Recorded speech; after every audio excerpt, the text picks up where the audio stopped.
Okay, welcome back to the channel. So today we're going to make a really simple login system. Now, I've got another video on how you can use Node.js in a database to push high scores and things like that in there. That is probably, that definitely is the better way of doing logins. But if you're making a simple app, let's say for your coursework, or just you're not that bothered and you just want to have a simple login system that doesn't have anything that's particularly secure, then this is a video for you. So again, we're going to use a lot of, I'm just going to get rid of some stuff here, a lot of the elements of P5 that we haven't really explored, like the forms options. So we're going to start off really easily. We're going to make some variables. So we've got username box, we'll have password box, we're going to have my button, and we're going to have a string for greeting, and then we're also going to have another variable to store the actual username and the actual password itself. So what we're going to do, first things first, now I'm just going to make a little variable here called size. So let size is going to be the window width, take away the window width divided by 10. So I'm just going to knock 10% off the width. Don't have to do that necessarily, but I like to make it a little bit thinner just to make it a bit more happy when we do some changes later on. We'll stick a background colour in, so I'm going to go for a nice light grey, so do whatever colour you want, doesn't matter. So make it nice and grey. If I run that, we get rid of all that rubbish and we'll have hopefully a nice grey background like that. We're then going to use our username box. So username box, that's auto correcting today, it wasn't auto correcting earlier on today, so we're going to create input. We're not going to put anything in there. We could, if we wanted to, we could have something like username box dot attribute, and we'll put in a placeholder, so we could put in placeholder, I think it's spelled like that, and then we can say enter username, and hopefully that'll work. Maybe that capital P that's throwing me off there. I haven't put a position on it yet. Let's actually give it a position, shall we? That'd be a good idea. So username box dot position, and we'll just do the width, which we called size, and then we'll do it 65 down. Now if it works, there we go, and it's got a little prompt there saying enter your username, so you don't have to put a label if you don't want to. So the only thing not so great about this tutorial is that I'm not too sure, without using CSS, how you can change the password box to star out your password. I'll have to look into that because I've not actually tried it. I've not really thought about that before I did my video, so I probably should. So we'll do size over 4, and then we'll do 100, and then we'll put enter password in there. So that'll hopefully now run it. It should say the passwords. That's fine. That's worked. And then we're going to do a little bit different this time. So we're going to do button equals create button, and that's going to be a submit button. That's just a text, so that is not a type of button or anything like that. We're going to do button.class. Now I'm going to leave this blank for now and cover that in a second. Button.position, we'll do the size about 3, and then we'll do it the password box dot y plus 40, just so we can just steal its position, and then we'll just add our little greeting. So what we're going to do here is we're going to create a HTML element. Create element, we're going to make a h2, a little title, and then we'll put login or whatever you want, greeting.position, and then we'll do that right at the top. So that should give us our nice little login page. Now we're going to add in a mouse pressed, so button.mouse pressed, and then we're going to call a function called login, which I can create here. So function login. Now all I'm going to do is get rid of some variables which I've already got at the top. Probably, if I'm honest with you, these could be local variables for now. So we can make them in here. So we can that username password. We'll do them as two separate ones because we're going to say equals user name box dot value and password equals password box dot value. That's going to get whatever I type in.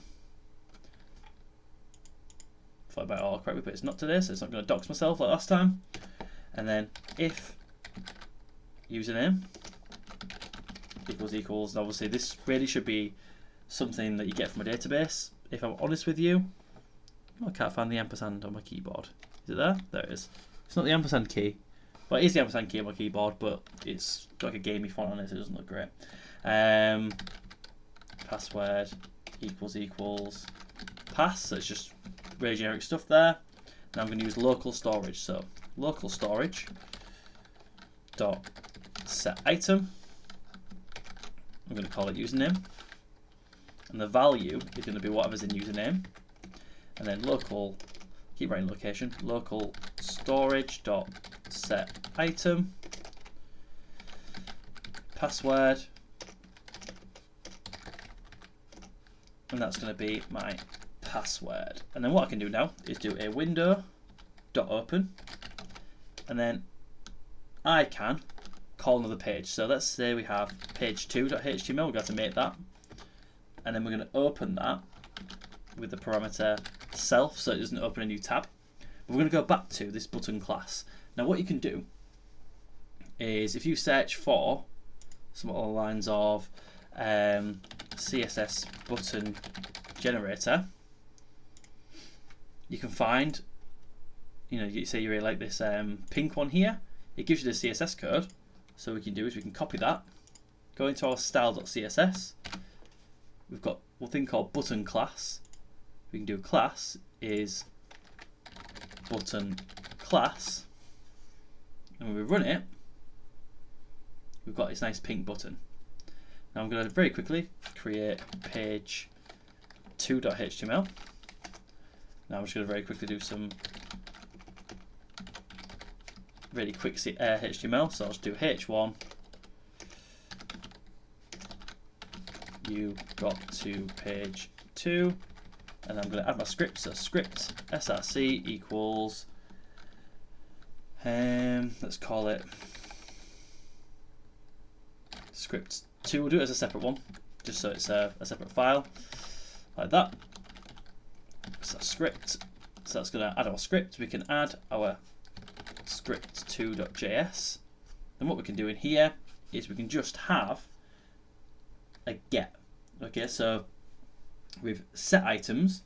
Now what we can do is we can go ahead and get them. Okay, so we can steal them essentially from another page, which is really to do, we just use this idea of get item. So we could say let username, let password, and I'll just really quickly just do the same, so it's p5 still. So function setup, I'm going to have to add our p5 code from previous. I'm just going to say username equals local storage dot get item. I'm going to look for that thing I stored, which is username. Let's not make a new line like that. And then let's just do function draw, and let's just do text on the screen. And let's just very quickly copy our previous setup. And we just do text welcome plus username, and then we'll do that width divided by 3, height divided by 3. So that's our code there. I'm just going to grab really quickly the head from my CSS, add that in there. So now, provided there's no errors, which I'm sure there will be, let's just check what I said my username and password was. If I put in user and pass, if I submit that, I've got a little error. I'm sure it's something. So username box is not defined. because I put a capital N, so let's just fix that really quickly. So I'll put in user and pass again, hopefully it'll work this time. You got to page 2, which it worked, and it says welcome user. So what that's done is that's passed the username from there. So if I really wanted to, I could set this to a different value just to prove it's working. Go back a page, run it again, user pass, and it should say welcome to Take It Online. So that's worked. Obviously you could have an array that stores all username passwords in a file or in a database, and you go ahead and query that and then pass it through. Doesn't matter how you get that, but that allows you to go between pages and send data. So it means that if you've got some settings, you could pass across an object full of your settings or variables for your settings, like volume or anything like that, or if it is login, your username and your password. The only thing that we probably need to do is go ahead and clear your storage. So once you've sent that data, or when you're finished, you want to use local storage.clear. So it might be a case of you have a button that closes, because if I do it here, if I do local storage.clear, provided it works correctly, I'll just run my website again, user and pass, welcome null. So I've deleted that. So what you probably want to do is when you press log out, you want it to forget that. But again, this isn't secure. All it's doing is storing in our browser some things in local storage. So people can access this. It's not secure for passwords. It's not the best way of doing it, but something that's like really low stake, like settings and stuff like that, volume, for example, that's absolutely fine. But usernames and passwords, you probably want to use a database. You want to hash that password and make it so people can't just go ahead and snoop through that data. But for a really simple app, which allows you to log in and go between pages and apply some custom CSS, we can go ahead and use local storage. Thanks for watching. I'll place the code for this at the end of the video. Please like and subscribe, please share, please comment, and I'll see you in the next video.